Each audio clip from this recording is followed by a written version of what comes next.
Yes, it is Loveline. And the phone number here at Loveline is 1-800-LOVE-191. Translated loosely, 1-800-568-3191. The fax number, 310-854-4455.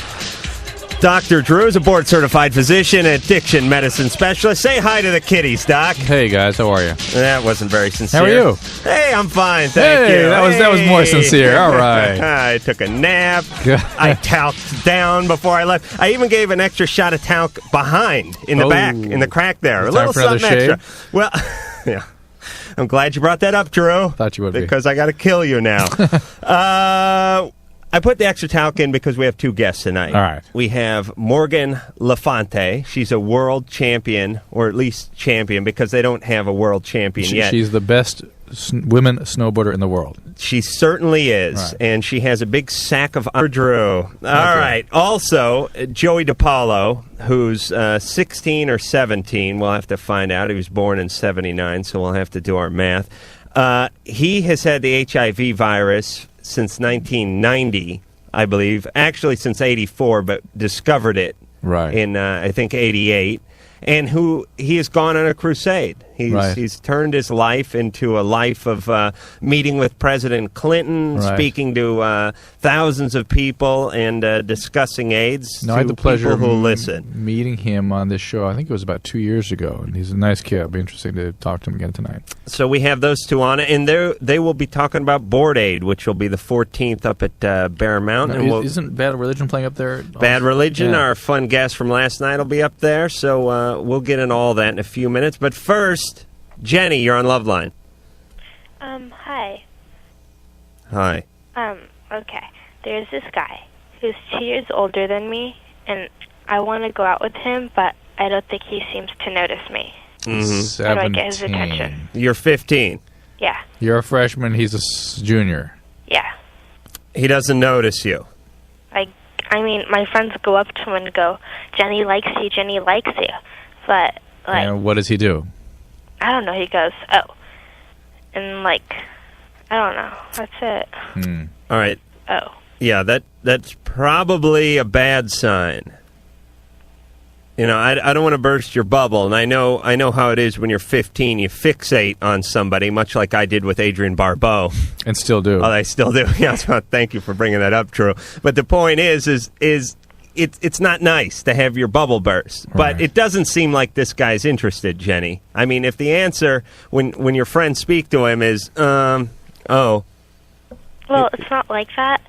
I mean, my friends wrote him a letter once which said that Jenny likes you or something, and he writes back and he goes, she's pretty and stuff, but she's too young. First off, what's up with your friends doing your bidding? I mean, why don't you go up and talk to this guy? And if you don't go up and talk to this guy, why are your friends all... I mean, they're composing letters to this guy? That's nice that they're, helping out. I think it's great, but I mean... I don't know, it just seems like they're a little more involved than maybe they should be. Mm-hmm. Jenny, go up to the guy. Yeah, try. That's a good idea. Just try to make some direct contact. And don't be too upset or too surprised if your overtures are not met wholeheartedly. Yeah, but Jenny... Mm-hmm. You know about World War II with the kamikaze pilots? The Japanese, a young man, they'd have a shot of rice wine, a shot of sake, they'd burn a little incense, they'd psych up, and they'd go straight into the side of the destroyer with a plane loaded full of TNT. That's going to have to be your approach.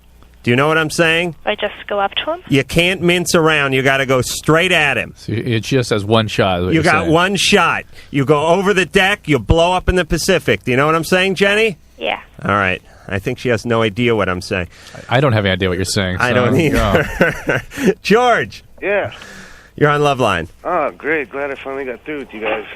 I got a question for Dr. Drew. Yeah, George. Okay, this happened to me about a year ago with my girlfriend. We were having, now my ex-girlfriend, we were having sex, and she was on top. She was going up and down, and then it kind of worked its way out, and she went down and kind of crushed it. Went to one side, and it brought out some pretty good pain. And that happened like a year ago, and it still hurts to this day. And I was wondering what that might be. It hurts on the side? Yeah, it hurts on the side. Like whenever it gets hard or something, all of a sudden I get a pain. And it sounds like there's some emotional scarring too there, George. Am I right? Yeah, definitely. It does hurt. I mean, you think twice before you get her in that position again. Exactly. And she's a small girl too, and everything. She was riding me like a Harley on a bad piece of road. But, it just came out and crushed. But, George, let me tell you, even if she's a small girl, let's say 105 pounds, you pour that into the shape of an anvil and drop it onto your erect penis, there's going to be pain involved. Am I right? Right. All right. God. Well, that's actually tissue that can be torn and traumatized, bruised, and sometimes it can be kind of serious. Is no deformity now? No, not at all. You can't see nothing on her, nothing, but and you can't feel anything. It really hurts. Like if I touch it, if I push on it where it hurts. I don't think there's much that can be done about that right now. Just I'm picturing the doc say, "Stay off it." Yeah, just be careful. All right. I'd say run it off. Yeah. Oh, by the way, Adam, I just want to say you are a funny guy. Well, thank you, George. I love listening to the show because you are really hilarious. I appreciate the feedback. Have another beer. All right, Doc, where do you want to go? Doc points. I love when he does that. Lucas. Hey. Hey, you're on Loveline. What's going on, guys? Oh, we're having the times of our lives over here. Hey, Adam, I'd just like to say I tuck up once in a while, too. All right. God bless you. Here's my problem. Yeah. Sometimes when I urinate, it comes out like a shower head. You mean it sprays? Not one stream. It's like... It's all over the place. Yeah. Yeah. That happens to all men. That's true. It is. And you know that... I'm sorry, Drew. Well, I'm just saying he's 18. He's just beginning to get exposed to that lovely experience. Yeah. And as you get older, that kind of thing happens more and more and more. And you get you get a lovely... What? Is my urethra too big? No. You're just normal. And have you ever had infection in the urethra? It feels fine. You can get. You're more likely to get that kind of thing if you had or have an infection in that area. The best is when it comes out at it just makes a hard left. Soon as it leaves the penis and joins the real world, it just makes a hard, like a strong right angle. And so you compensate. So you're actually aiming at like the trash can at this point, but you're going into the toilet. But then. True. Exactly. I'm not quite sure what that was. I think the Tidy Bowl man got snuffed. But the point is it then straightens out, and now you're actually peeing on your pet, peeing into the decorative soaps, peeing into the potpourri basket, peeing onto the monogrammed towels that your in-laws got you for the wedding. And the worst is just a general wiper spray when it's coming out from all angles. Which can happen sometimes also. I got to sit on the toilet. It's so bad. Oh, man, and it robs you of your manlyhood, doesn't it? It's hard to understand how people have these piercings deal with that, too. I mean, but like this Prince Albert rings. Wait a minute, I have an invention. I'm not Okay. pierced. Lucas. Yeah. The wiener shroud. Now, seriously, this is a collar. This is a shroud that you wear that extends an extra 3 or 4 inches past the end of your penis. It kind of keeps things in line. We make it out of some space-age polymer that cleans up easy with soap. No, dishwasher safe. That's what we'll do.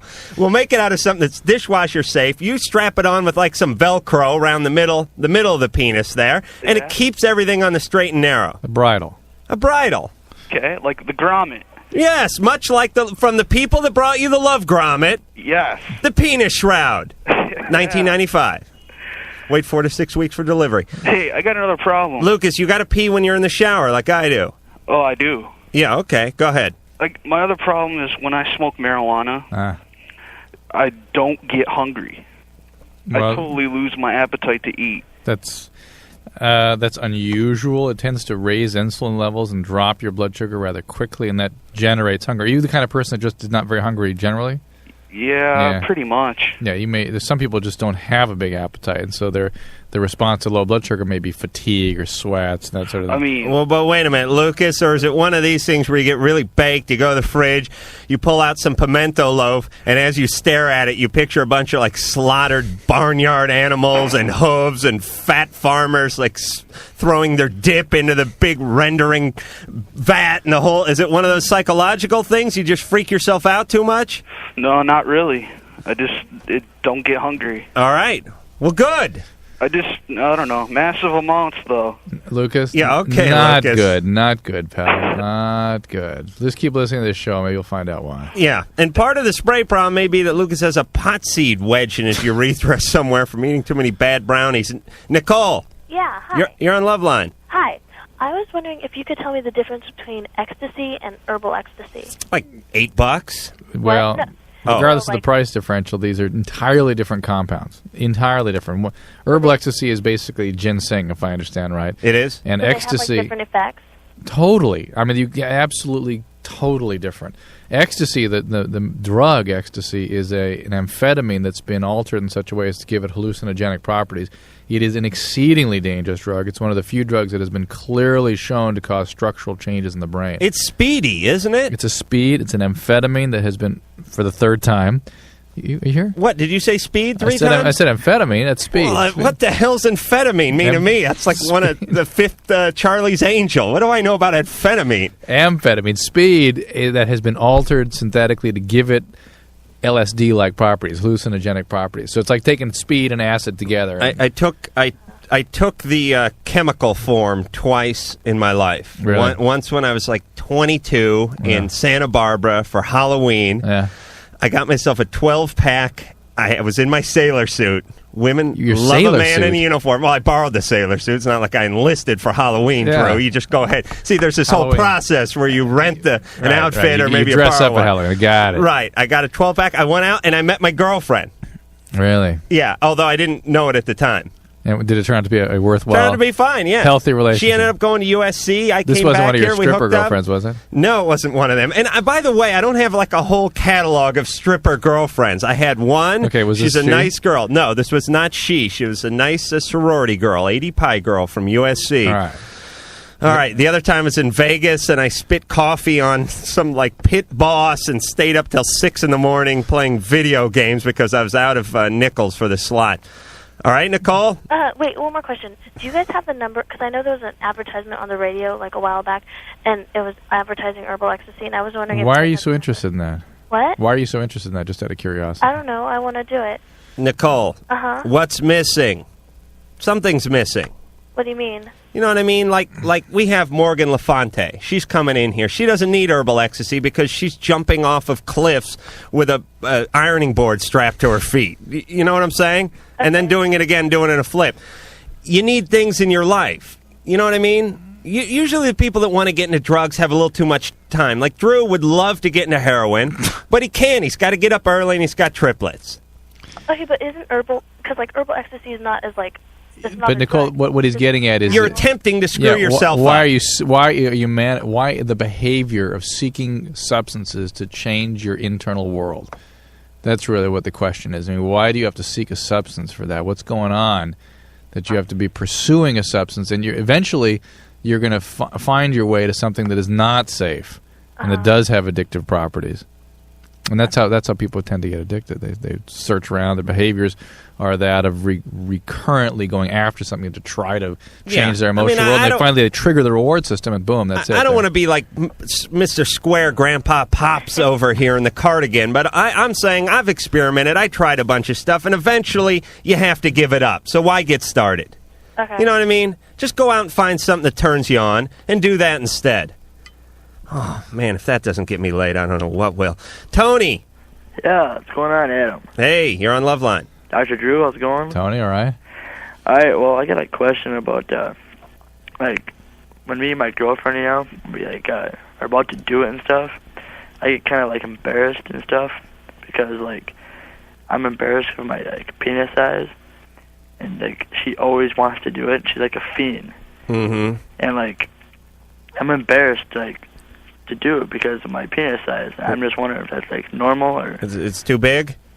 No, I think it's, like, just too small. Uh-huh. Yeah. I was had my tongue in my cheek when I said that, Tony. How small is it? I don't know. I mean, what's the average size? The average size is like, I don't know, like 11 inches. I don't know about that.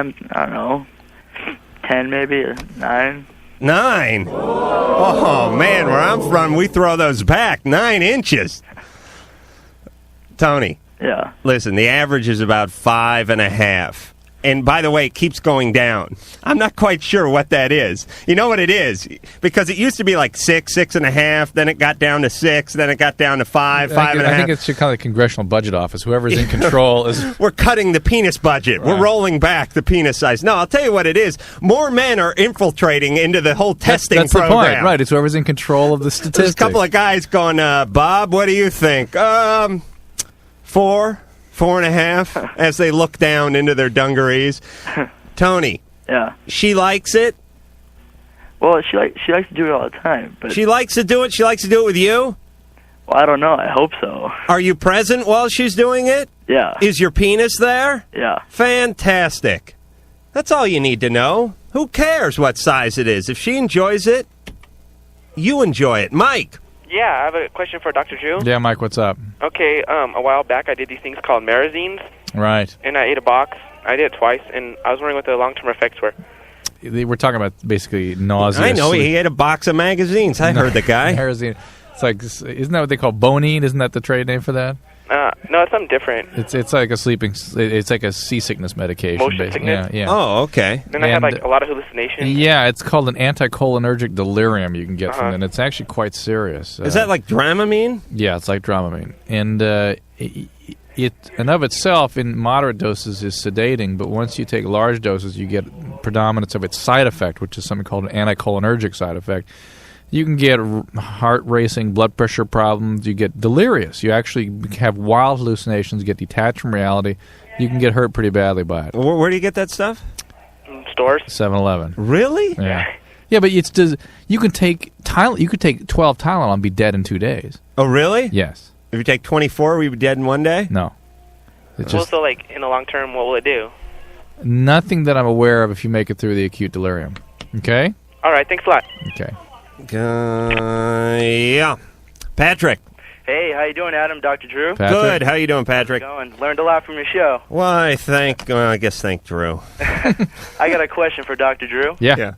I've been taking this medication. It's called Mini Thins. Mini Thins? Yeah, it's Yeah, Nabisco makes it. That's what it sounds like, a cracker. The Keebler folks. Basically, you find it at like truck stops, right? And it's a broncholator. It's supposed to help you breathe better. But it has a drug in it, and I think it's ephedrine. Ephedrine. Yeah, ephedrine. Yeah, and it like really wires you. Yeah, don't do it. Yeah, I used to take it in school, and like before we go out. Wow, ephedrine is back. There's 2 nights in a row we've heard about ephedrine. You can give yourself a nice stroke. Not Excedrin, ephedrine. Ephedrine, I know what it is. Ephedrine? Ephedrine. You can give yourself a nice stroke. Patrick. Or a heart attack, or a rhythm disturbance. I mean, these are pretty serious medications. Because I used to take like 5 or 6 before we went out partying. Beautiful. And it would like keep you awake and kind of numbed you out. Made you could feel your hair tingle and your fingertips just numb out. But yeah, it keep you awake all night. I was just wondering, like, if I were to take it like every weekend, I usually take it every weekend.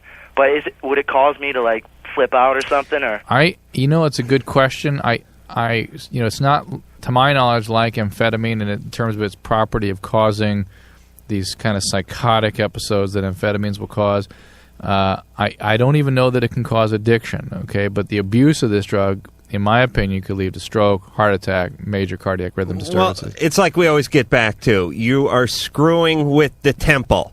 Your body is a temple. You have entered in the back door. You took a dump, and you left. If you remember how River Phoenix died, that was a classic stimulant death. That's how people die. They do a bunch of stimulants. It happens all the time. Right. So one should not monkey with one's temple. You pick. Sean. Hey. Real fast. You're on Loveline. Okay, 2 quick questions. Okay, if somebody shaves their pubes... What? What does that have to do? Just relax, Drew. Yes? Okay, if somebody shaves their pubes and it leaves little red dots on the line, like the pube line... Yeah. What do you mean the pube line? Just let him finish. Get over this one as quick as possible. What does that mean? Yeah, the pube line. It means you shaved an area that shouldn't have been shaved. Does it cause, do they go away eventually? Yes. I haven't. Yes. Okay, and also, if somebody screws around with a 16-year-old and that person is 21, what could happen? They can go to jail. And their dad can kill you. We'll be back with Joey DiPaolo and Morgan Lafonte after this. Hey, friend, this is Pat Boone, and you and I are listening to Loveline.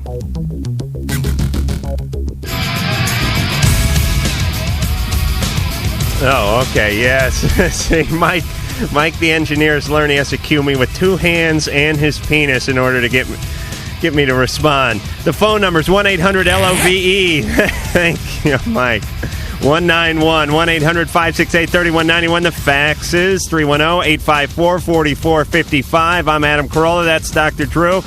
We're going to be getting back to the phones in a moment, but first we're going to talk to Morgan Lafonte and Joey DiPaolo, who are here in support of Board Aid, which is going on the 14th up at Bear Mountain in Big Bear. So why don't you tell us a little about that? Joey? Oh, okay. Well, this is going to be the third year that having it. This is the third year that I'm going. I had a great time. This is where I first started learning how to snowboard and everything. But it's going to be on Big Bear, and it begins at 9:30 a.m., and it's going to be a full day of music, snowboarding.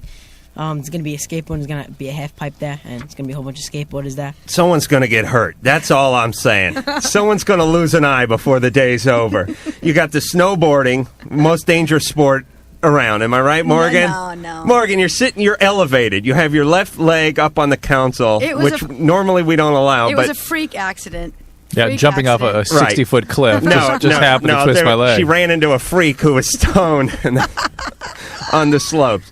Everyone who snowboards is weird, though, aren't they? I'd say 50%.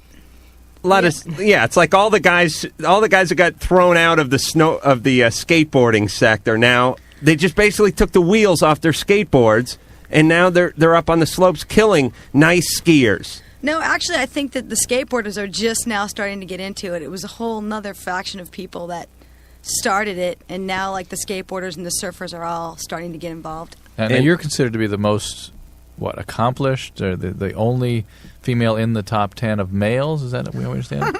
Right? And the world's best females? Oh, I did an extreme contest back in '93 where I did place 10th in the men's and won the women's division. And what was the closest woman to that? I mean, what did the second place woman place overall? I mean, was she back in the 100th, right? Back in the ranks of the men. Right. Like 27th or something. There was only actually like 28 people in the whole thing. But now you've destroyed your knee. No, it's not destroyed. Well, it's been reconstructed and it's coming back. Right, but you'll be you won't be doing any snowboarding come Wednesday, right? No. No, you're out for what, a few months till August? I'm out till August. All right, now Joey, you have HIV, correct? Yeah, I have AIDS. You have AIDS. Yeah, I've been infected. In May. It's going to be 13 years. How is your AIDS manifested? It's good. My T cells are like 503. And no, but what AIDS manifestations have you had? Oh, I had thrush 3 times. Mm-hmm. That was in the past though, and my T cells they went down to 78 at one point. It was a fluke. Uh-huh. And tell us. I mean, I know you got it from a blood transfusion, but why don't you tell us the story? Well, back in 1984, I had open heart surgery, ASD repair, which is atrial septal defect, medical. Yeah, I know. Yeah, I was transfused with infected blood during the operation. In 1988, I found out that I was infected, and that was really weird the way I found out. My parents and the doctor, they didn't want me to know because they were afraid that I would give up faster and everything if I knew. So they asked me to leave the room, and as a kid, I put my ear to the door, and I found out that I was infected that way. Wow. And I kept it a secret from my parents for that whole year because I knew they didn't want me to know. So they knew. And they thought you didn't know. They didn't know I knew. Right. Wow. But back, I mean, that was 88. Not that much was known. Yeah, just Ryan White was out there, and very few little people. I don't even think there was. I think Ryan White was the main person out there. You want any of the new therapies, protease inhibitors, or anything? No, actually, I'm going on interleukin-2 in 2 months. Good. Right. You want any other antiviral drugs? Right now I'm on DDI and AZT. Okay. And you tolerate those okay? Yeah, I've been on those since '89. Great. Well, actually, I've been on DDI since '89. There's all this debate about should people be on antiviral drugs or whatnot. And I'll tell you something. If I had HIV, I'd be on it. You would. There is a clear correlation between viral replication, viral activity, and progression of the disease. It's there. But you wouldn't go to Mexico and have goat crap rubbed on you and with coffee enemas and stuff like that. Definitely would not do that. That stuff doesn't work. I've seen a lot of people go down and in not flames, a dime in it for the big drug companies either, Drew. What are you getting at? Nothing. Listen, all right. So here you go. Now you realize you have. Now a year later, you come clean with the parents. You tell them, Did they tell you first? Actually, I was in the hospital. I was going around talking to kids because it was an HIV/AIDS floor and a cancer floor. So I was going around to the kids, and it was my first time there at the hospital. I was asking them, "Are you here for HIV or cancer?" And if they're like, "Oh, well, we have HIV/AIDS," I was like, "Oh yeah, me too." And when my mother was in the support group meeting, she was like, "My son don't know. I don't want him to know because if he knows, I'm afraid he's going to give up faster. He's going to end up dying." How old were you at the time? Then I was 9. Then they were like, "What are you, crazy? Your son's going around to our kids asking them, do you have HIV or AIDS?" So I went back to the hotel, and my mom, she kind of discussed it with me, and we talked about it. Right, and that's when she found out that I knew. And then how long before you came out with it? I mean, to schoolmates and things like that. Then a year later, back in 1990, when I was in septic shock where my kidney shut down, I had no blood pressure, and the doctors gave me 48 hours to live. I had 106 fever, and when I came out of it, I was in recovery, and I was watching the whole Ryan White special on TV, and because he had died. Right. So in that week, so they had like a whole week to him, and I was watching it, and I felt that there was no one out there that was a kid that was going around speaking and telling people about it and educating people. So I wanted to continue what he was doing. So you came out with it. Public. Right, and have been speaking to thousands of people and meeting with Clinton, and I go speaking everywhere. I go speaking with Life Beat. I have Joey DiPaolo fund out with Life Beat. Mm-hmm. I do everything. I speak at high schools, junior high schools, elementary kids. I don't go to elementary schools because people with AIDS they could get chickenpox and shingles over and over again. Mm-hmm. I had a friend who had chickenpox and went into shingles about 56 times. So yeah, we had a little shingles outbreak in here. When was that? The shingles. Was that Thursday? Was that last week? Last Thursday. Yeah. Yeah. So so we're not looking forward to that again. But you went out, you spoke to everybody. You're doing the board aid thing, which is just another stop on your tour, as it were. And you're educating. I mean, you're turning this into something positive as best you can. Well, I don't want people to go through what me and my friends have to go through. I see everything on firsthand. Right. All medications and tests and scans. So. Well, that's real courageous, and I it's amazing. I mean, who the hell knows how your life is going to turn out? You know what I'm saying? I mean, you're doing things that no one would have ever thought you could do. Right. 48 hours to live. What, Dr. Drew? What the hell would you tell someone you got 48 hours to live? You wouldn't tell him that. You I was knocked unconscious. You tell the parents. You tell the parents that I'm worried. Why not? You'd say the next 2. Just bump it up to a week. You say the next 2 days will tell. If they make it through the next 2 days, you'll be fine. All right. What's peculiar is that at that stage in HIV infection, septic shock is an uncommon manifestation. I don't take care of children with HIV, but you must have had pneumonia or something, or urinary infection. It wasn't PCP pneumonia, but it was pneumonia, regular pneumonia. That's what happens. You can't fight pneumonias, and they complicate by things like sepsis. All right. Well, let's go back to the phones, and Morgan and Joey, you guys jump in, help out. Nelson. Hey, yeah. Hey, you're on Loveline. Oh, hi. It was I have this problem or this question. It's every time I mess around with like girls or whatever, and then I get like the stomach pains. Mm-hmm. Then my nuts get all sore. Yes. Nerve gas with a sprinkling of blue balls. So what was that, man? I'll tell you what happens. You know I'm right. Morgan's over there laughing. She's been with guys. You know what it's like when the guy, after a long make-out session on the sofa, excuses himself to go in the room and bathroom and freshen up. You know what he's doing? Yeah. That's right. Like that's it. 7,000 cubic feet of gas is coming out of that man before he comes back into the living room. Let me tell you something. What happens? Drew and I discuss this all the time, and it's a medical phenomenon. What do they call it, Drew? Spastic colon, irritable bowel. Irritable bowel, which is... Here's what happens. You go on a date. You're the girl you're making out. Your mind is racing, okay? Plus, maybe you took her out to dinner, and... The average man farts, Drew read 13 times. I heard 16 times in a day. So if you go out on a long date, you figure you're only awake for what, 16 hours out of the day or so? 14 hours out of the day? So you stay awake that long without farting. I mean, you're out on like a 6-hour date. I'm going to do some quick math. That's like 7 or 8 times that you should have farted that you withheld that fart. You know what I'm saying? So you're in the hole like 8 farts. All right, now you're making out and you're creating extra gas. Do you see what's happening? Yeah. You're percolating. Do you know what I mean, Nelson? So this is normal then? It's totally normal. So what do I do then to get rid of it? Don't be shy. You saying to break wind on the first date, Morgan? Don't be shy. Say, excuse me. You're saying fart and say excuse me on the Yes. first date? Yes, Come why on. not? Come on. You're on the sofa. You got your arm She's around an the guy. extreme surfboarder, okay? She lives on the edge. Yeah, but come on. Some guy rocks over to one side, breaks a little wind. It doesn't bother me. It doesn't bother It you. doesn't bother a lot of women. It just bothers me. All right, I want to say, Nelson, hold on. I'm gonna clear this whole thing up. Women, attention, women. This is the voice of reason. Know that every time you go on a date with a man, he's going to have gas. I suggest when you enter the car, when he picks you up, hopefully he opens the door. When you get into the car, you look at him and say, and maybe hug him and go, "I know, it's okay to fart." Set that tempo. In which case, though, by the end of the date, the guy will be palming the back of your head and ramming it into his crack. That's how guys work, actually. So maybe you shouldn't do it. But Morgan, I think that's a great way to break the ice. you're saying it's okay to fart. Yeah, heck yeah. And speaking of breaking stuff, we're going to take one now.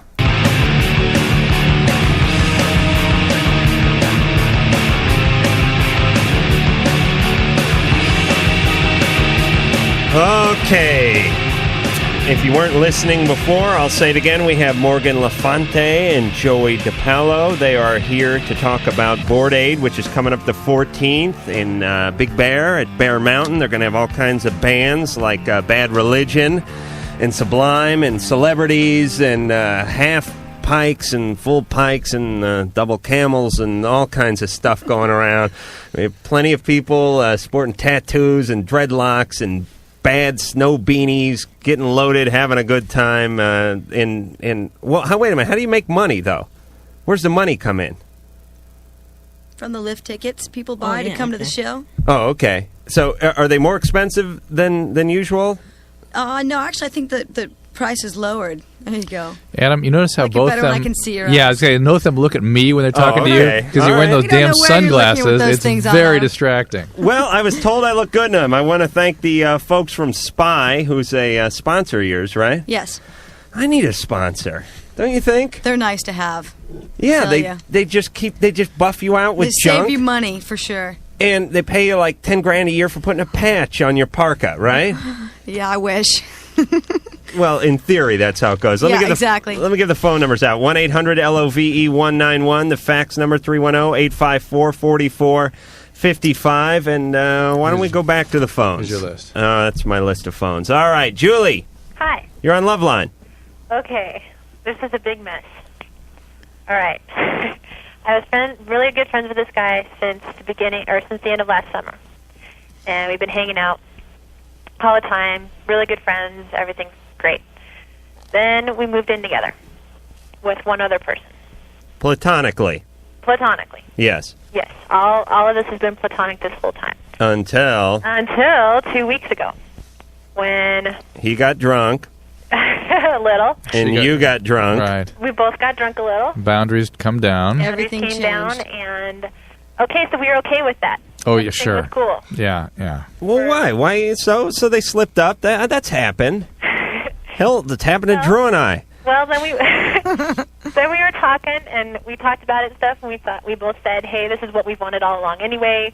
We were kind of being stupid, just moving in together, thinking that was going to be platonic, when now it's not.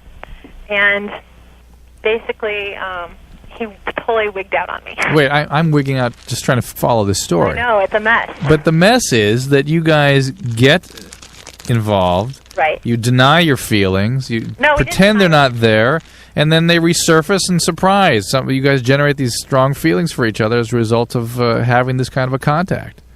And that creates a lot of chaos in this kind of a close living circumstance. Yeah, it's kind of a chaotic thing. It's just really hard because we both feel like we want to be together and everything, but there's all these other issues that are coming in now, and it's just, he's like, well, I just want to forget about it, and I've said that before too, and it's just, I don't know what to do. You cannot forget about it. Exactly. Go ahead, Morgan. It's time for one of you to move out. That's probably the cleanest way to deal with it, if it's possible. I mean, that might salvage your friendship. Yeah. Yeah, there's no way here's how a man works. Oh, boy. Well, no, let me explain. Once the man, like a vampire, once they've tasted a little blood, that's it. That's it. And he can be cool during the day, like a vampire, during, religious holidays and things like that. But the second he has a couple of beers... Now, here's a scenario. He'll go out looking for women one night and naturally fall short of the mark. He's going to go out with his buddies. He's going to tilt a few beers. He's going to go out cruising for chicks. He's going to do that same thing I do with my buddies, which is the whole hype-up thing before you leave the house. Hey, we're not coming home without a couple of babes tonight. Yeah, a lot of, high-fiving and stuff like that. Then you come home, 3 hours later, broke with your tail between your legs. He's going to be loaded, and he's going to come scratching at your door. Do you know that, Julie? I've been wondering. It's also a nice illustration, or not so nice, but an illustration of what happens when people sort of break through boundaries that should be maintained. I mean, once they're down, they're hard to put up once again. Right. And they're down here, and you've got to find ways to reestablish the boundaries in the relationship, and you can't do it when you're living together when there's this kind of temptation. No, I agree with Morgan. One of them has to move out. It's time to move out and just reestablish your friendship. Right. And maybe both of them, because maybe now the apartment is cursed. But you know what? The fact that he's freaking out, I mean, you're the one that's going to have to be the strong personality, or they're going to have to be the strong person in the whole moving process. And well, she's the woman. She has to make the sensible... We have to be strong. Yeah, you have to make the sensible choices, because the guy would go, the guy's plan is to bring in a couple of more women and start like a microbrewery in the living room and grow pot plants in the closet and never leave the house. That would be the guy's plan. Ashley. Hi. Hey, you're on Loveline. My question is, what is the most effective form of birth control? Well, the most effective form, Adam? Being beaten with a Bible. When you think about sex, remaining abstinent, that would be a good means. Abstinence, I think. I think that the rhythm method, along with maybe a condom. The rhythm method? No.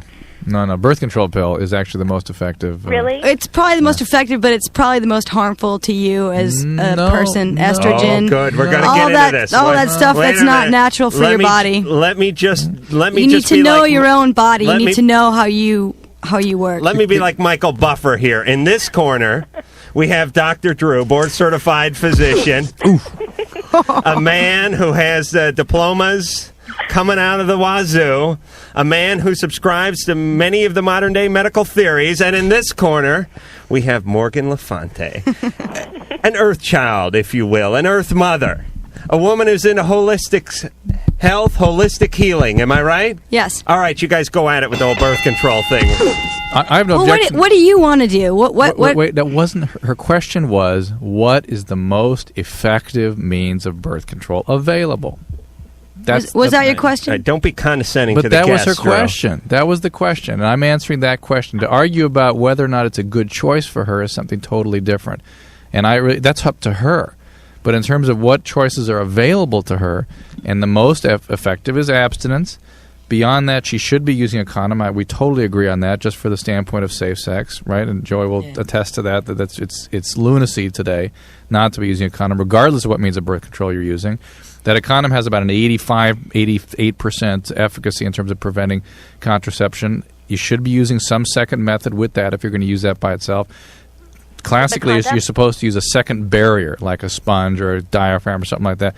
That using timing and whatnot, if you really timed it with checking your basal body temperature and check, there are all kinds of ways of determining when you ovulate and whatnot. Yeah, that may have some efficacy, but statistically, the most effective birth control available, other than abstinence, other than procedures that tubal ligations and this kind of thing, would be the oral contraceptive pill. And hopefully there'll be something available for men someday that'll be equally as efficacious. So you won't have to be the one. You don't hope that. No, I think it's ridiculous. Wait a minute. Your woman on the pill. You don't want to worry about it. You want that perhaps, but I think it's ridiculous that women have to be the one that take the substances. Have you tried the pill? She's gone. Oh, she is? I'm going to talk about the pill with you. That wasn't my fault. That was Adam. Did you cut her off? No, well, she was done. Adam was done with her. I wasn't done. I didn't say that. Talk to me. You don't like the pill. About the pill. Yeah. I was on the pill once when I was 19 for like a month. It was the worst experience of my life. I was up and down with my moods. I put on like 15 pounds, and that's normal for women that go on the pill. That's just what they have to deal with. No. They're on the wrong pill if that has happened. We don't need these kind of rumors spread. First off, there are so many different dosings of pill available out there. If they're you got to get the right dose. Right. If they're having those kinds of side effects, they should either not be on it or be on a different dose. Yeah, didn't you go back to the doctor or pharmacist? Are you kidding me? I threw that thing down, stepped on it, and that was it. Yeah, but you're supposed to screw around with the hormones and things in there, right? What are you talking about? When you have a pill and you take the pill and it screws you up, I mean, your skin breaks out, you put on a bunch of weight, you get hair on you. You go back and change the thing around. Right. And does that usually work or not? Usually works. You can usually find, there's so many different pills now, you can usually find one that has not any side effects. All right, so you give that a try first, and if that doesn't work... In fact, I mean, the thing is, the reason I have to argue about it is that the risks of pregnancy are much greater than the risk of being on a pill. I mean, the death rate from pregnancy is much higher than anything ever caused by the oral contraceptive pill. And there are apparently, as some people look at the data, I might be just boring you to death, but there's some there are health benefits to being on the pill. Women's on the pill get less pelvic inflammatory disease. When they do get pelvic inflammatory disease, their hospitalizations are shorter. There's all kinds of benefits that are out there. Their breasts get bigger, and they can't get pregnant. They retain water. This is Adam's perspective. They retain it in their breasts. Oh, sure. Aaron. Hey, how's it going? Good. You're on Loveline. I have a question for Dr. Drew. Okay, I have a 13-month-old son, and he just discovered a new appendage, and he tugs on it constantly. So I always say, stop playing with your wee-wee, and he laughs and he plays with it more. What I'm wondering is he going to turn out to be a chronic masturbator? No. Leave your poor guy alone. Yeah. You know what you're going to do to him, Aaron? If you hit him with a wet noodle every time he goes for his wet noodle, you're going to give him a complex. And I don't do nothing like that. But here's the deal with kids. You have to just let them go wild like a weed. You know what I'm saying? Yeah. You give them a little structure. It's kind of like when you capture a cockroach and you want to let it run around the house. But you don't want to let it get under anything. You just keep boxing it in. It goes this way a little, you put your hand there. It goes that way a little, you put your hand there. You know what I'm saying? I hear if you try to squash it, if you try to stop it, he's going to come around. You know what I mean? I think he could he could turn into a porn star. So this is your theory about parenting, that if you teach a kid if you really come down hard on a certain behavior, that's the one they're going to do. If Aaron yells at his kid each time he goes for Cousin Pepe, then as soon as he leaves, he's grabbing onto him. You know what I mean? He's 13 months old. Believe me, he's going to, come Christmas, he's going to throw baby Jesus out of the crib. He's going to be the neighbor's nativity scene grabbing his honker. It will come around and bite you in the ass. That's what I'm saying. You have to go, hey, that's fine. Right. And then you explain the boundaries. Later. When your Aunt Martha comes in, try to lay off just a little bit, just for that little period of time. And then we'll set aside a couple hours later on in the evening where you can grab your penis. Penis time. All right, thanks a lot, guys. Yeah, okay. Okay. We're going to be back with Morgan Lafonte and Joey DiPaolo after this. 1-800-LOVE 191 1-800-568-3191. Fax is 310-854-4455. This is Loveline. I'm Adam Carolla. That is Dr. Drew. We have tonight Morgan Lafonte. She is the hottest snowboarding chick in the world. We have Joey DiPaolo. He is a crusader for AIDS and AIDS education. They're both here promoting Board Aid, which is coming up the 14th. That is Wednesday at Bear Mountain. That is in Big Bear, I assume. They're going to have Bad Religion and what the hell other band they're going to have there? Sublime and many other bands and many other celebrities. It will be a big to-do, so I urge you to go out there and support a good cause. And that rustling you hear in the background is the sound of Morgan's ice pack, which is on her knee, which is why I don't do snowboarding. Morgan, do you see the scar in my eye? Oh, don't squint. You can see it. Joey, you see the scar, right? No? That little red dot right there, isn't that a What the pimple? hell's going on? Above your... Do you see the yeah, scar? Yeah. Do you see the scar? Splits that eyebrow in Oh, half. you mean where there's no Right, the hair one that- on your eyebrow? Yeah. Yes. That, you know what that's from? One time I went skiing. One time. Whack, right in the eye. Skiing. That's skiing. So imagine if I went snowboarding, I'd be dead. No way. I'd have to drop my pants to show you my You'd scar. be hooked. You'd be hooked. Which I'm thinking about doing anyway. I'd be hooked. I don't want any sport where you start out real crappy and then it takes you like 6 weeks to get better. I want the sport where you That's how start out everything really is. good and then you get crappy. No, that's how everything is. It is? What sport? Great, but I mean, I stood up. What sport? Skateboard, though. Oh, Now, snowboarding. are you? You're going to be out there doing? Are you going to be snowboarding the 14th? Yeah, I'll be snowboarding. I'm gonna stay up there for a few days extra too, so I'm gonna snowboard. I only get to snowboard once a year at the board aid, so they started me off 3 years ago. Now, It's the first time. Joey, do you do the half pike and the half dome? That's and the half pipe. Half pipe. Half pipe. If I Yeah. stand upright. And speaking of lingo, which I'm not going to be able to do the commentary for this, but in '98 it's going to be an Olympic sport, right? Yes. And it's not even going to be a trial sport; it's going to be an actual sport. They're jumping in with both feet. Really? And like, aren't the Americans going to kick everyone's ass in this sport? No, the Europeans actually they train a lot harder than the Americans do. So I'm saying it's going to be a European takeover. But you're planning on being there, right? Probably not. Why not? Because I'll probably be in Alaska somewhere free riding. Forget all the regimented stuff. Yeah, but won't there be like a phone nearby or something? We could call you and God, tell you I to come hope on not. down. We're having something called the Olympics, and we need you.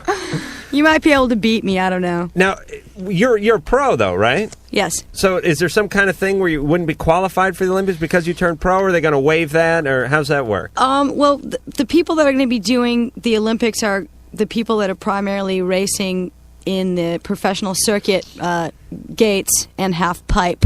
Mm-hmm. Thanks for making an ass of me. And they're going to be the ones that are training specifically for those events. I don't train for those events. I used to when I was younger, but I'm over it. And we'll be back in 10. All right, so now we're going to get back to what made this show famous, and that is the phones. Bob, Yeah. you're on Loveline. Yeah. You want to know my question? Yes. My question is, what is it with these women out there who fake orgasms? I don't get it. I mean, I work in the restaurant industry, you know, so I'm sitting around with a bunch of these waitresses, listening to stories being swapped back and forth, you know, and guys are there, we're swapping stories. Morgan, knock it off. We got a call here. And I'm thinking, you know, I hear these girls talking about, yeah, I was with this guy once, and I just didn't get it, and I just faked an orgasm on him, and I felt bad, but, you know, it was over with, and I figured, you know, I'll never see him again. And I listened to this girl, and I'm thinking, I would not want to have been that guy. And then again, do all women know this? You know, has it been done to me? I would hate to think that would happen. Hold on. Drew, you ever faked one? Yeah, he's nodding yes. Morgan, we're gonna talk to the only female in the room, and Ann, producer Ann, you can jump in on this one too, on the topic of faking orgasm. I would appreciate a woman who faked an orgasm once in a while, for Christ's sake. You know what it's like? I don't know. Sometimes, I mean, I've myself have never faked an orgasm. I've never had the need to, or never felt like I needed to make somebody feel good and cheat myself out of the whole thing. Well, it's but not some like women it cheats do. you.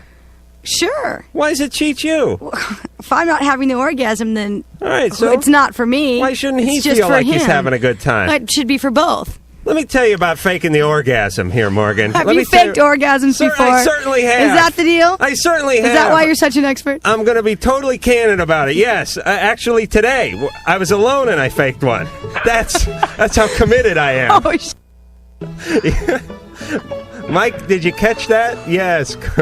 Morgan, there's certain FCC regulations that no are swearing. involved there. Sorry about that. Yes, but okay. I know it doesn't make sense when I'm talking about faking orgasm. We're talking all kinds of stuff. But here's what I'm saying.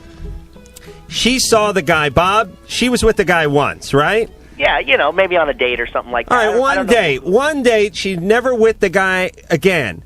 Why not send him away with a smile on his face? You know when you go to the dentist, they He's give you a obviously sucker? not worthy. You know, but But why should he walk around feeling not worthy? Because he wasn't in this particular. You know, if he doesn't like the face or something, he can close his eyes. But he's always going to make sure he's. Morgan, aren't you offended by Bob? What's that? Him? I'm offended by Bob. You're not? No. Bob, he doesn't Well, care. I don't understand what his point is. What's your point, Bob? His point is, I don't care about the other person. How dare they get herself, her pleasure, if she's going to be there, she's going to be doing that, she should be in it 100%. She shouldn't be, reneging. But Bob, that's just so you can feel like you're asserting yourself, that you get you just get some kind of satisfaction out of her achieving orgasm. Bob, do you ever watch porno movies? Yes, I think you do.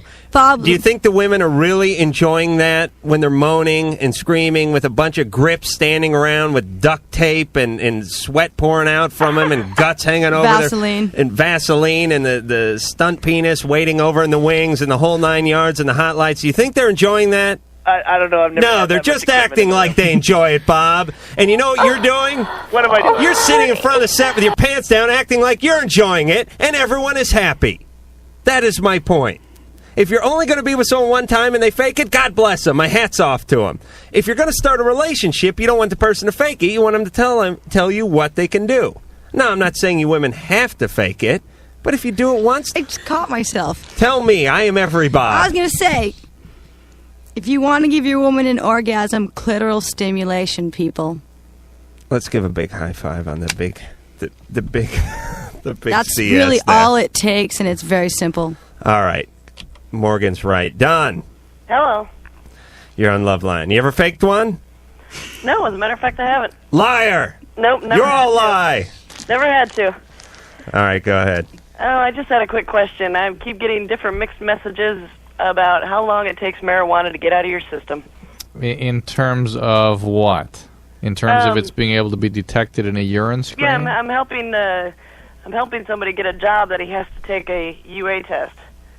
Well, it's extremely variable. It can be anything from a day or two to several weeks. Depends how long, how heavily somebody's been smoking, and it depends on the individual. Oh, okay. I've gotten tons of different answers. Well, But I that's also had why, another because question. it's stored in the fat and it's metabolized out very slowly and continues to be excreted in the urine for up to a couple weeks. And if you're a heavy guy, it'll be, you got like a bigger locker, right? I mean, you got a bigger, like, Tends to be that way. a bigger pot bunker to store everything in, right? So, Tends to be so that way. heavier guys would take And a people- longer people period of would- time to store it, right? Well, and women maybe would even take longer because they have a higher. It's not been my experience. No? But people, if particularly in the first couple of weeks of abstinence, if they exercise or lose weight, it will tend to reappear in the urine. Oh, really? Because you're burning into that fat storage where the pot is sitting. Right, and but that doesn't tend to happen months later, so I'm not quite sure why that happens. But you don't get any sensation of being high or anything like that. Yes, some people do. Oh, you do? Yeah, some people do. So, I mean, all right, let me get this straight. You toke out and you eat. And you toke and you eat and you eat and you toke and you balloon up to 600 pounds. And then you put down the bong and you put down the Cheetos and the s'mores and everything else. And you're clean for a month and you go out and work out. And there you are running on the treadmill. And all of a sudden, I've not seen that happen as much as a month out, but I've seen it happen up to 2 weeks out. Fascinating, Drew. All right, Don. Okay. Does that answer your question? That's my question. All righty, Drew, point at the screen. I'm going to let you pick the call. Yeah, I'm not going to give you 10 minutes to do it. Is that it? I guess so. Oh, My you hand got was just going towards the screen, Okay, but go ahead. You got one name I can't pronounce. What?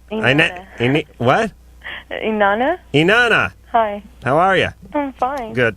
You're on Loveline. Hi, how you doing? Yes. Okay, I have a question for you. I'm not shy with taking off my clothes and having sex with guys, but I am with girls. And I've been with a girl, but I've never let her touch me. And I don't know why I freak out that way.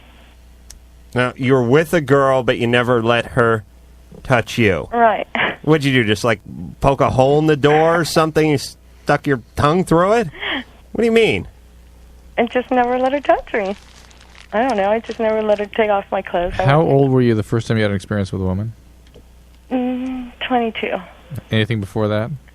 No, Nothing at all. nothing. Yes. Were your family, But I are your have parents fantasized. lesbians? I'm trying to anticipate Drew's next question. No, that wasn't my next question. Go ahead, what's that? But I have fantasized about women since I was... There was a goof call. Joey, you were asking during the break how we knew? And I said, Doc Drew could always sniff out a bogus call, like McGruff, the crime dog. Well, I was wrong. That was him buying into it. I was getting... you would have got there. Another 15 minutes, you would have got there. All right, Drew, I guess I'll be picking the calls from now on. Misty. Yes. You're on Loveline. Hi. I just want to know if you guys could explain to me what a cock ring is. Morgan? You know, I was just at the sex shop today looking at cock rings, and they didn't really make too much sense to me. You were picking out cock rings? I was looking. Thinking about getting engaged? No. Just a friendship thing? I was just, one of my guy friends was talking about it the other day, and I just wanted to check them out to see what they were all about, but I was at a really low-end shop, and they probably didn't have a good selection. So you're quite efficient. Your friend starts talking about cock rings, and that afternoon you're pricing them. You get curious, Hey, Morgan. Dr. Drew, help us out on this one. I was thinking about butt plugs the other day. You want to go do a little field work for me, please? Get back to us. Only if you wear the spy sunglasses. Oh, yes, more plugs for Spy. Very lovely sunglasses. Aren't I tricky? What? So you want to know what it is? Yeah, I mean, what is it for? I mean, I've heard two different versions of it. Well, tell us what you heard. Okay, the first person that explained it to me said that it was some long thing that went over, like, the shaft, right? And it had, like, bumps on it or something to stimulate the women, but that didn't make any sense to me. And then I asked somebody else, and they said that it's a ring that goes around your nuts and your penis, and it's supposed to make you have a hard-on for a long time or something. And I'll tell you what the theory behind the cock ring is. That sounds about right. You ever see the pro wrestlers? Uh-huh. You know when, like, Randy Savage or Hulk Hogan or one of these guys, I'm gonna demonstrate on my arm, not that I do their arm justice, but they'll tie those rings. They'll take those, like, tassel things, those, like, shoelaces, and they'll tie them above their bicep and below their shoulder. You know, and they tie them off real tight, like that Mandingo Warrior thing. You know what I'm saying? And it kind of makes the muscle look bigger. And it's sort of like, I think what it does is it constricts the flow of blood. The blood gets in there and it starts bulging. It constricts the outflow of blood. Blood gets in, but it doesn't get out. That's right. That's what it is. Sounds real painful. It certainly is. It's a guy thing. It is a guy thing. Misty? Yes. You'll do fine with that one. I hope so. Guys never stop thinking of things to attach to their penis. They just sit home. And the beauty is you don't have to be a scientist. You don't obviously. You don't have to be on the Harvard faculty to sit home and figure out things to put on your penis. Don. Yes. You're on Loveline. Yes. Hi. I have a problem. Big one. Me and my boyfriend are on the verge of splitting up. We've been together for a couple of years. And I was cleaning out his traveling bag because he's a truck driver. And I found a couple condoms. And I figured since he didn't need them no more, I just out and out threw one away. And I took the other one and was teaching my daughter about condoms. And I forgot and left a package on the dresser. And my boyfriend found it, and he thought I used it. And these were his condoms. Wow. He didn't recognize the brand. Well. I mean, where's the trust here? I mean. Well, so what'd he do? We're probably, we might even be splitting up. You mean, but you told him the same story you just told us, and he didn't buy that? Because that sounds like a pretty reasonable story. Sounds more like he had done something with the condoms. Yeah, I think he's just guilty. Yeah, because when a guy himself, I mean, if you can't trust me. No, he doesn't what was he doing with himself, condoms? He can't trust himself, obviously. What was he doing with condoms anyway? I don't know. He just had them in his travel bag. In his travel bag. He's a truck driver, and he had condoms. Before we met. This guy is an asshole. Wait a minute. Thank you, I may Drew. be thinking that, but don't drop that in on me. No, thank you, Drew. Yeah, didn't you question him about having condoms in his tote sack? Oh, I knew exactly why he had them in his bag. Why? Probably because in case he met a woman. Well, there you go. So there's your trust. Right. I mean, he can't... Joey, Joe, it don't take a 40-year-old trucker to figure out what's going on here, does it? No. This guy's screwing around. Yep. And when you have a guilty conscience, you then thrust that on everyone around you. Like the most paranoid people are the people that are screwing with everyone else. That is my theory. Mm-hmm. The people that are going, you got to carry a gun, man, because you can't trust anybody. Those are the people that you can't trust. Those are people that end up shooting you.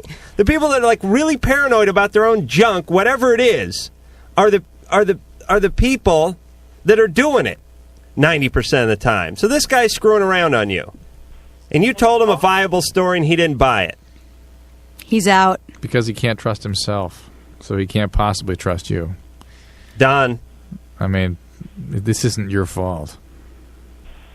Get your thoughts together, get your little girl, and go someplace safe and happy.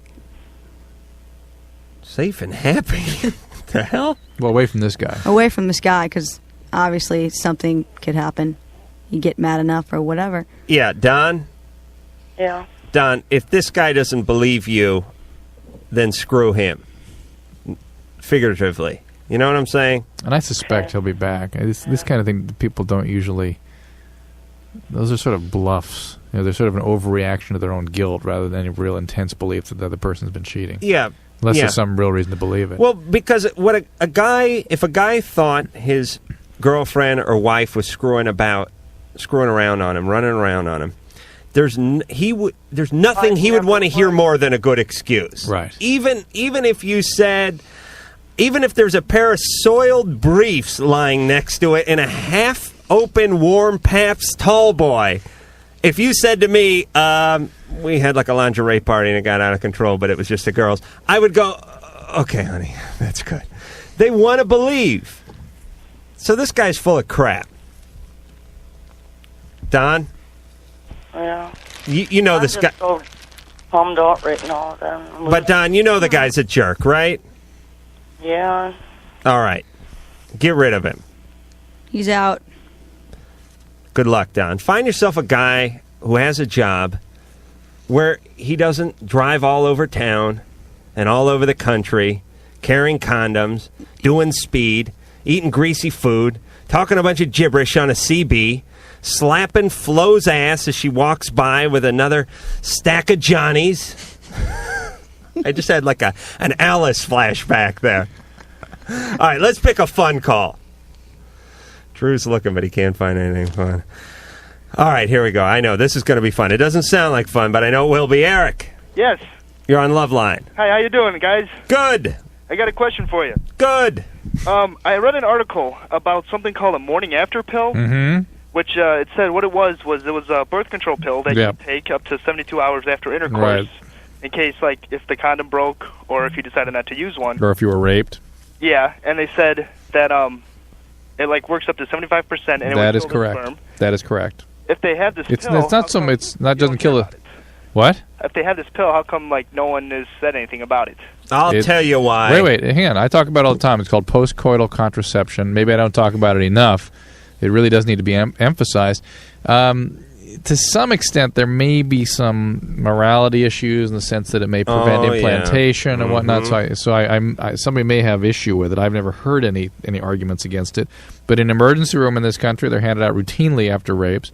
And if somebody comes in with, that desires it, it's readily available. It's low overall, and you take double dose for 3 days, and then either stop or finish the packet. But this is not RU-486. No, but it has similar, which is still not legal here. Right? Why?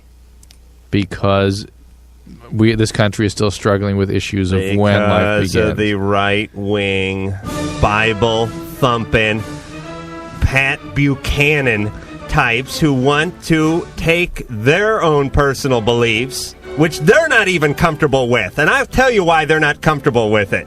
This sword is going to come back and cut me right in half, by the way. Because when you're comfortable with your own ideas and your own beliefs and stuff, you don't stand up on a pulpit and yell about them all day, like I'm doing right now. I see. Do you know what I'm saying? Right. You know why these... Amen. You know why... You're with me, right, sister? You I'm know why right here. these stupid right-wing, paranoid, gun-toting, right right to lifers, you know what their deal is? They are not comfortable in their own skin. That's why they have to freak out all the time. That's why they have to scream at the top of their lungs, this isn't right, and a woman shouldn't have the right to do what she wants with her body and all this other BS. It should be your decision. If we have a drug, if it is a safe drug, if you want to take that drug, if you don't want to have a child, You know what? that is your business, Drew. You haven't thought it out clearly enough. Of course not. Yeah. I mean, yes, that is one perspective, but there are some pretty heavy arguments the other way. Give me one. If you accept, and I really haven't settled this for myself, but if you accept that, when do you believe that life begins? Life. All right.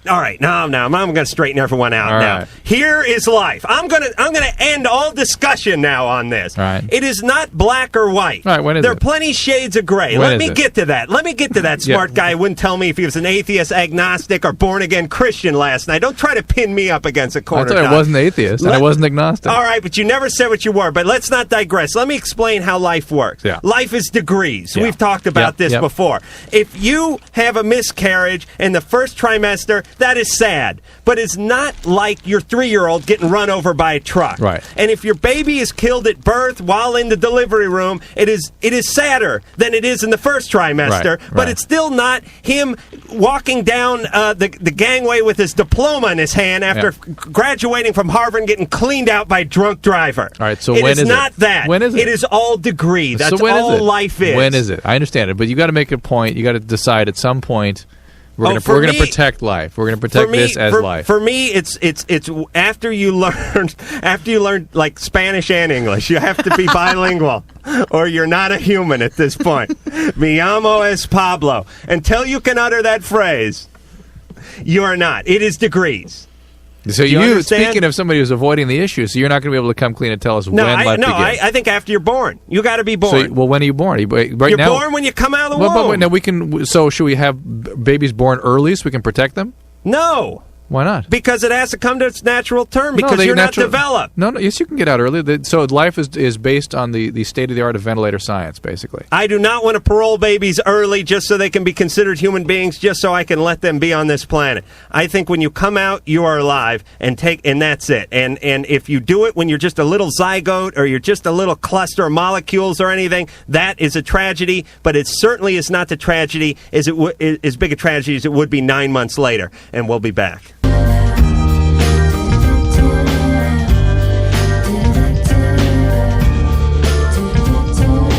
Hi, this is Heidi Fleiss, and you're listening to Loveline with Adam Carolla and Dr. Drew. Two names that wish they could be found in the Little Black Book. Oh, who knows? I don't even believe she has it. Phone numbers 1-800-LOVE 191 1-800-568-3191. Fax number 310-854-4455. I'm all hopped up tonight, Drew. But I'm calming down here. You are. I don't know what it is. It's the damn coffee. This is Loveline. I am Adam Carolla. That is Dr. Drew. We have Morgan Lafonte. Hello. We have Joey DiPaolo. Say hi, Joey. Oh, what's up? There he goes. Joey is a crusader for education. Wouldn't you say, on AIDS and HIV awareness? Yeah, I do a lot of speaking on that, so yeah, I guess so. Now, I mean, I have it. I read that you spoke in front of 91,000 people. Yeah, that was back in 1993 at the It's a AIDS Who quilt. concert. At the AIDS quilt in Bethesda, in Washington D.C. Ah. And They're gonna have another one this year too, so that'll be cool. They are. That might. They can't hear you, Joe. You gotta yeah, speak get a up. little closer onto the mic. I'm sorry. They're gonna have another AIDS quilt. I heard this in October, I think. Now, where do they keep? It's gonna be double, I think. Where's the quilt? Do they keep it somewhere? I don't know. They're like about At the the Names like, Party, I think, or something like that. they roll. Is it one big quilt, or does it come apart with like Velcro or something? I don't know. It must come apart. It's huge. And they roll it up and they ship it out, and then they spread it out, and then everyone. Joey speaks. And Joey speaks, and I just read names to people that are on the quilts. that are on the quilt. That's what everyone. No one really speaks. They just read names. They have a whole list. But still, you make a few comments, you get some nice Yeah, applause. Yeah, that must be pretty wild. 91,000 No, it's people. it's like a 3-4 day thing. That's how long it takes to read off all the names. Wow. Died of AIDS. Wow. All right, let me read a quick facts here. First of all, Adam, you're rad. I don't know if the mic was on. Let me say it again. First of all, Adam, you're rad. I listen to you guys every night because you're hilarious. I just wanted to comment on a caller who thinks his penis is too small. My boyfriend has the smallest penis in the world. It looks like an announcement put out by P.T. Barnum Yes. or something, doesn't it? Attention, patrons. It's a giant letters. I bet he's page. proud as hell too that his girlfriend is sending out this type of these type of faxes. It looks like a frickin' acorn. I threw the frickin' in, but he really knows how to move it. I sincerely believe that penis size does not matter. If your girlfriend thinks your penis is too small, she is ignorant. Well, God bless you. We're going to be giving away a snowboard. We're going to be giving away a Morgan board, and we have some questions. Now, what Morgan's doing, and this is a hot board. Is this the one, Morgan? That's it right there. It's got like a cactus on it and flames, and there's some Hesher smoking pot out of a skull. It's got a swastika on it. My name. It's like, well, I don't know. You describe it. It's a good board. So it'll be a 149. What's a 149? It's 149 centimeters tall. Oh, yeah. And got great colors. Yeah. Now, does it come with the boots or the bindings or anything? No, just the board. Really? We're going to give just the board away. How are we going to give this away? It's a little cheap, isn't it? Well, what I kind of wanted to do was, since it's my personal board, I wanted to ask a few questions to the listeners out there. And do you want to interview people? No, just anyone that can come up with all of the right answers is the winner. All right, so basically, I'm just gonna cut through the thick subtext here. They must call and kiss your ass for about 10 minutes, or they don't get any stinking board. Am I right? They don't even have to kiss my ass. They just have to know at least a little bit about me. That's a form of ass Since kissing. it is my board. Okay, all right. That sounds. That No, why not? It's your worthy. board. Yeah, Let them praise you a little bit, Nancy. Hi. Hey. Angie. Sorry? It's Angie. Oh, okay, Angie. You know what? I didn't even know you were giving away snowboard, but I'm going to kiss Morgan's ass. Morgan's. I'm in the running too, by the way, and I Angie. can physically as well as verbally do it here. Okay. Well, I just wanted to call because I don't think you guys probably know what a great person she is, but she is such an inspiration. I mean, she's not only an awesome writer, but just because it's so hard sometimes to go up and try to be so good compared to all these guys. I just moved down from Oregon, and so many people here just freestyle like crazy, and then I look at her, and it just makes me want to just push myself harder. I mean, she's just an amazing person. Thank you so much, Angie. Thank you.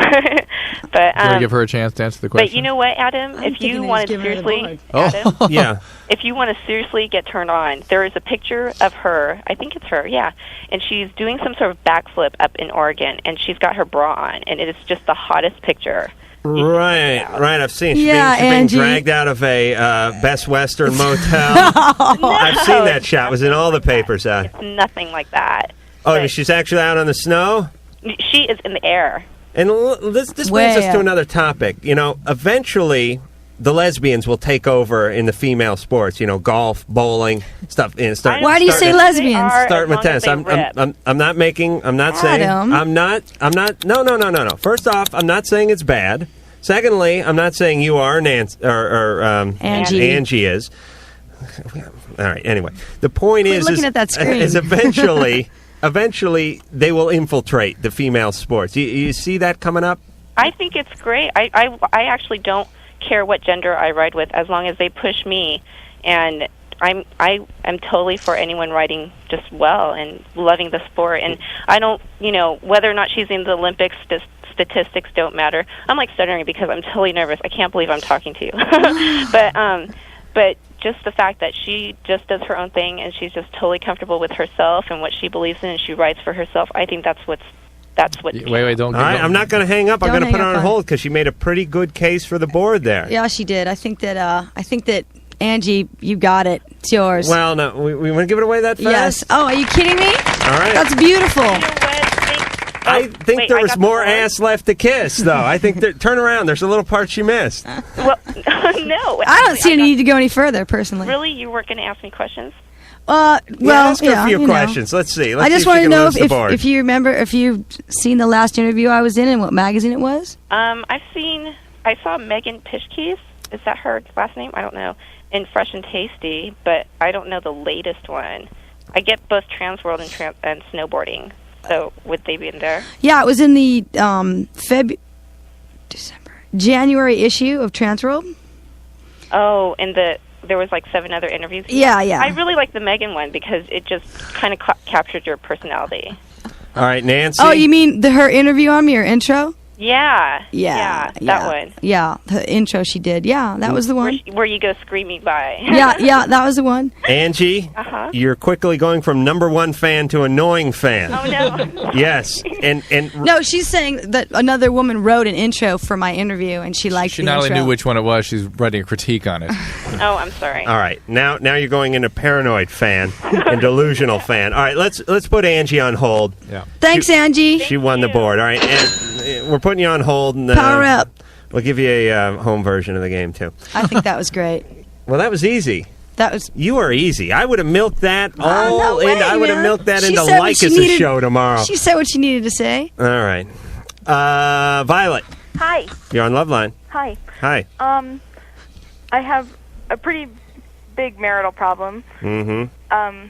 I like to think that I'm a very sexual person. I've been with my We'll be husband. the judge of that. I've been with my husband for 4 years, and we've been married too. And he has a premature ejaculation problem. And I have subtly brought it up to him, and I know that he is self-conscious about it. But I don't know. I need some advice. Is there medication? Is a doctor's appointment in order? Or How long does he last?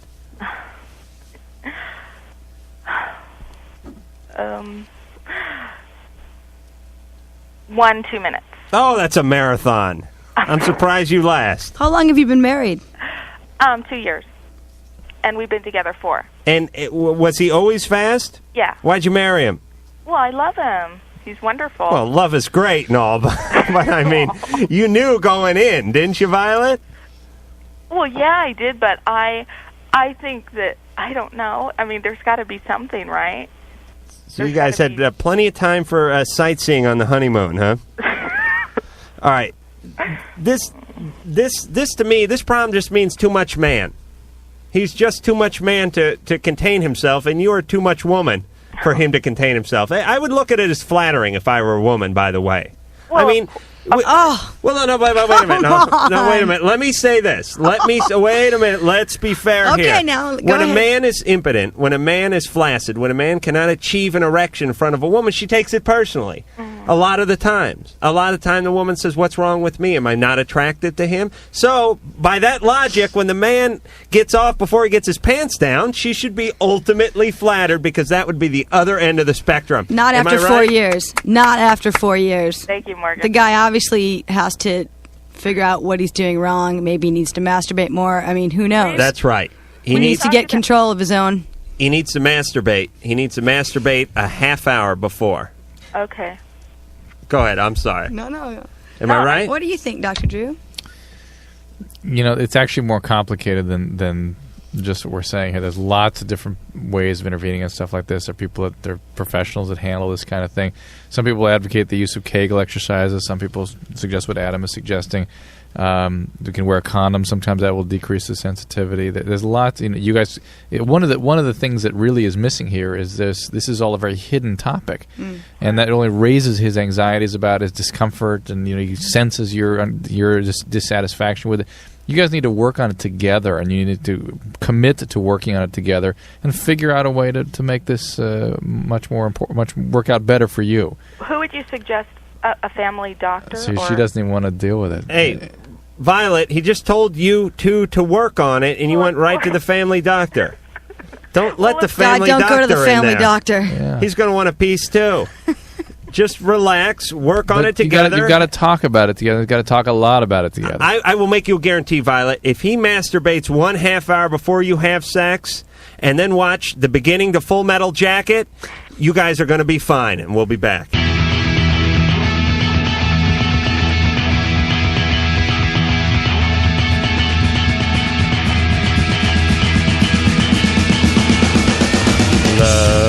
Loveline phone number numbers 1-800-LOVE-191. Fax number 310-854-4455. We're here talking about Board Aid with Joey DiPaolo and Morgan Lafonte. Morgan is a champion snowboarder who is the queen of snowboarding. She is, yes, it is, what's that mean? She's pointing at the snowboard. I ride for K2, by the way, in case anybody didn't know. All right, you're pointing at a sticker on the side that of a brochure. That says K2 right there. I don't even know what. That doesn't look like anything more. If you got something to plug, you better put on those glasses again. Plug away. Yes, I got some glasses from Spy. We all did. They're lovely. They make me look 10 years younger. Thanks, DK and Peter. They make Drew's breasts look even larger. It's amazing. Joey? Optically correct. Joey, we didn't get a chance to talk to you as much as we could have because I drank 8 cups of coffee and got on a soapbox the entire evening. But let's talk to you just a little bit. All right. What's ahead? You got the Board Aid, the 14th. And, I don't know.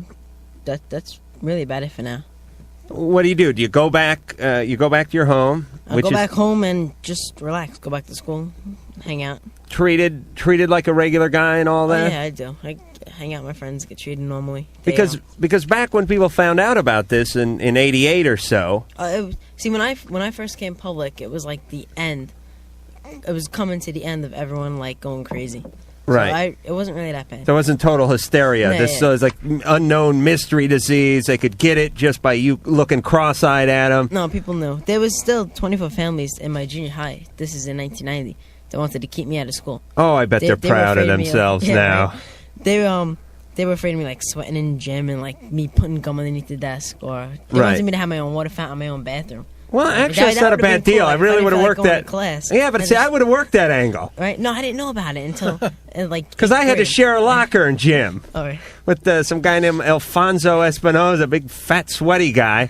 Although I always wore his stuff because I forgot my stuff, so I'm running around with Espinoza written on the front of my shirt. But the point is yeah, okay. No, you're right. You're right. So you do the gym, you can do everything. Oh yeah, I do everything. Right. No one has a problem or anything. And you feel good, you feel strong. Yeah. And you've had HIV for 12... It's going to be 13 years in May 23rd. 13 years. Yeah. Oh. That's amazing, isn't it? After a while, it's just like... But the treatments are really getting much better now. They really are. People can expect to live. There's a lot of experimental drugs coming out. But even the traditional kinds of interventions are showing some real promise. And Drew, do you think, and I know you can't go out on, but go out on a limb here, do you think we're on the verge of something? I mean, in the next 5 years? I think in the next 5 years, HIV will be thought of as a chronic disease like diabetes. At least in 10 years, it'll be like that. Really? It'll have the potential to take people's lives, but it will generally be perceived as something. And by 2010, we'll have something. Something. I mean, I don't think there's going to be a cure, but I think there'll be a way to make it into a chronic illness as opposed to something necessarily progressive. Right. And then we'll have flu strains the size of a Winnebago that's going to kill everybody. Yeah. Oh, no, believe me, God, I'm an atheist, but I'm still smart enough to know that God has all of this worked out. Something else will come up to like thin out the herd. Yes. Outbreak. Yes. That's the way these things work. Yes. All right, Drew, what call do you want to go to before I get too philosophical here? I'm going with the one at the top. Brandon. Yeah. You're on Loveline. Hey, I got a question I'm hoping Morgan can answer. Okay. Yeah, go ahead. It's actually about oral sex. When I do it, I just don't get the reaction I'm looking for, which is orgasm. 21 gun salute. Yeah. And I'm just wondering what I'm doing wrong. Okay, well, there's like a couple of different areas on a woman that she can be stimulated with. You probably aren't hitting right on her clitoris. Well, sometimes I try to look for it, but... hold on, slow down. I got to write this down. You can massage it with your thumb, and you can feel it get hard, and then you'll know where you're at. Mm-hmm. That's a little bit higher up above the opening. And you got to find it, get it hard with your thumb if you can, and just be gentle. And don't do it with like a shadow or any kind of like a scruffy beard, because that's kind of a turn off. Oh, is it? Yeah, it rubs against the thighs and everything, and it just It doesn't work. As I sit Clean here with shaven. my scruffy beard. I'm looking at your shadow. You're saying... But you just have to take your time and ask the girl, say, hey, is this right? Is this, is this where I should be? Ask her to, get involved and talk to you. All right. Yeah, communication. And let me say this, too, because I'm going to follow up what a woman loves on the what a woman loves topic, because I know. You're and a pro, you tell me, Morgan. Okay. And Joey, don't listen. Come on now. Joey's folks are in the next room. Falling asleep over here. I don't want him to hear this, but here's what I'm saying. Guys approach women like they want women to approach them. Meaning guys approach sex in a real fast pace. They turn it into an event. You know what I mean? Slapping, sweating, smacking, screaming, 2 knocking minutes? over furniture. 2 minutes, it's done. But the apartment's destroyed. What I'm saying is, guys have a very hard, fast approach to things. They're more aggressive. Yes. You cannot approach a woman that same way. Women don't think that way. Women like soft. Women like slow. Right? They like Yes. the little circular patterns. Am I right, Maria? Circular, up and down, anything that hits the right spot. Right. Just take the frickin' goggles off. But before. like you said, do it slow, Yeah, Communicate. take it slow, be gentle. You know what I'm saying? Oh, a yeah. woman is not like a man. It takes, you have to build into things. Am I right? Yeah. You hear that, Brandon? Yep. Got it. All right, brother. Go out there and do it. All right. Thank you. Bye-bye. Bye. Marie, Yes. you're on Loveline. Hi. I have a problem. Yes, that's why we're here. Well, it's going to seem really strange, but it's not bogus, so please don't hang up. All right. My husband and I have been together for 7 years, and he has he has retarded ejaculation, but it's the extreme. It never comes. He could stay hard for hours. He never comes unless he masturbates himself. Mm-hmm. And I would like to know if there's anything that you can do about it.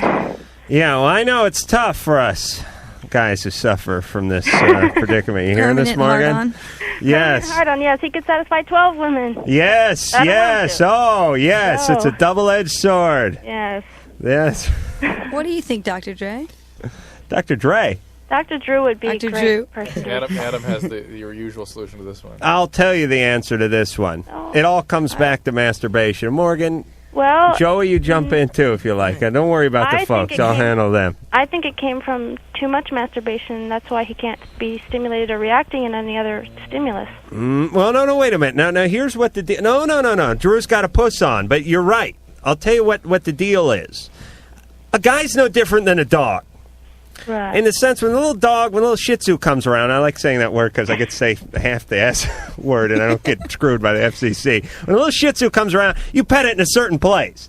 And you know how it is when people come around and their dogs come around, they go, oh, they just love it when you give it to them right above the tail there. And you give it to them in the same place, in the same way all the time, and they get used to it, and that's what they want. And then when you move and you start rubbing their belly, that's what happens. Men spend their entire teenage career honing the whole masturbatory thing. I mean, I could add 30 degrees if I spent half as much time studying as I did masturbating. But You know what I'm saying? I want to get pregnant someday, and I don't know what to do because... All right, I'm going to explain. What won't happens. come. He knows how he can do it in 10 seconds when he's alone, though, right? I guess. You have to simulate that when you're with him. I know it sounds like the I most do. retarded thing in the world. We have to finish by him masturbating with me there. I mean, he just can't do it. We've gone 6 hours, no lie, and he can't come. Get him in the position that he would be in. Get him to start himself. Uh-huh. Make sure all conditions are the same. If he has to turn the shower on, so be it. Just to hear that water running. Make everything the same as it would be as if he was masturbating, and then you somehow work yourself into the fray. Joey's nodding for some reason. Does that sound good? Sounds good. Morgan? I don't know about that one. Fun. I just would like to have the intimacy, too, of having him come inside of me, but... Marie, is he on any medication? Well, he tried medication, but it hurt his head. Is he on any medication, though, presently? No, he hasn't been for Does years. he have any medical problems? He's an alcoholic. Well, guess what? Bam. But, I mean, he had this problem way before he ever started drinking. No. He was molested as a child. There you go. Okay. Those two things are hallmarks of this kind of problem. And although Adam's mechanical approaches may have some utility for you, well, I'm a pragmatist. The fact is, what can we do? That the alcohol is tremendously damaging to the function of that part of the nervous system. It lowers testosterone levels. You add to that the fact that he was sexually abused when he was a kid, and that creates all kinds of inhibition of the ability to function normally. And you ought to get him to somebody who can maybe help him through this. It takes a lot of time and a lot of work. Psychologically, you mean? Yep. Yeah, but he has to sober up, too. And he has Well, to. no, he is, but He has to be in sobriety, not just abstinent. And he has to talk to someone about these events because obviously they've scarred him, and now they're scarring you in a residual way. They are. Yeah, but you're so going to put up find with that the intimacy is going to be lacking in your relationship in general because people that have been through that have real difficulty sustaining intimacy. And so if you want to have that kind of intimacy, it's important that he get some help so he can begin to enjoy that with you, okay? Okay. Good luck, Marie. Oh, man, if we ran a gamut of phone calls here. Let me tell you about tomorrow night's guest. 2 guests from Party 05, a show that won Best Thingy of the Year. Best Dramatic Show. That was Golden Globe or something, wasn't it? Yeah. Yeah, won a bunch of stuff. I mean, it surprised a lot of people because it was sort of the dark horse, and it took it. Beat ER. Thank you, Ann. And it's a real good show, and I've always liked this show. And we have Nev Campbell, who I'm absolutely in love with, who's the brunette sister, plays the 17-year-old one.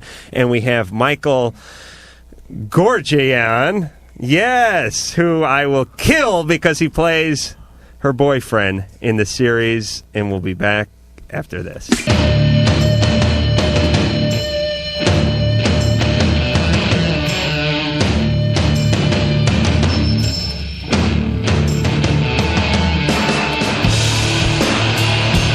Well, we're at the home stretch here.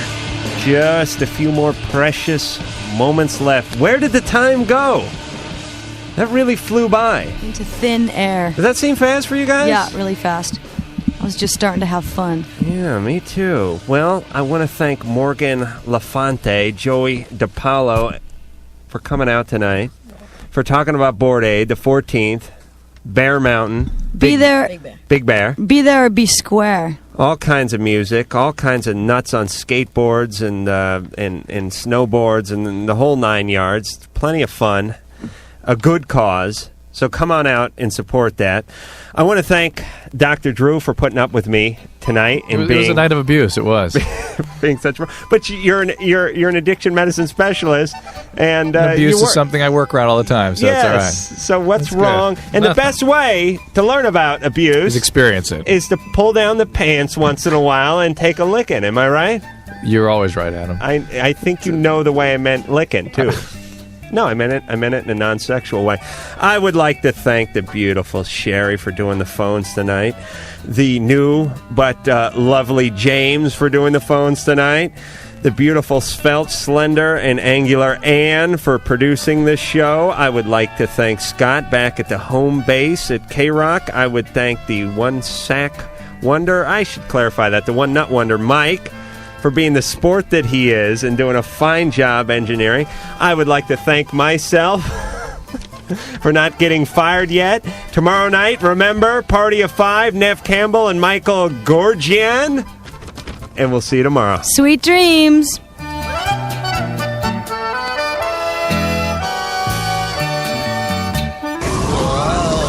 that's it then. The opinions expressed on Loveline by Adam Carolla, Dr. Drew, or anyone are not necessarily ours. Be happy. Be happy. Happy, happy, happy. Loveline's producer is Ann Wilkins. Thank you.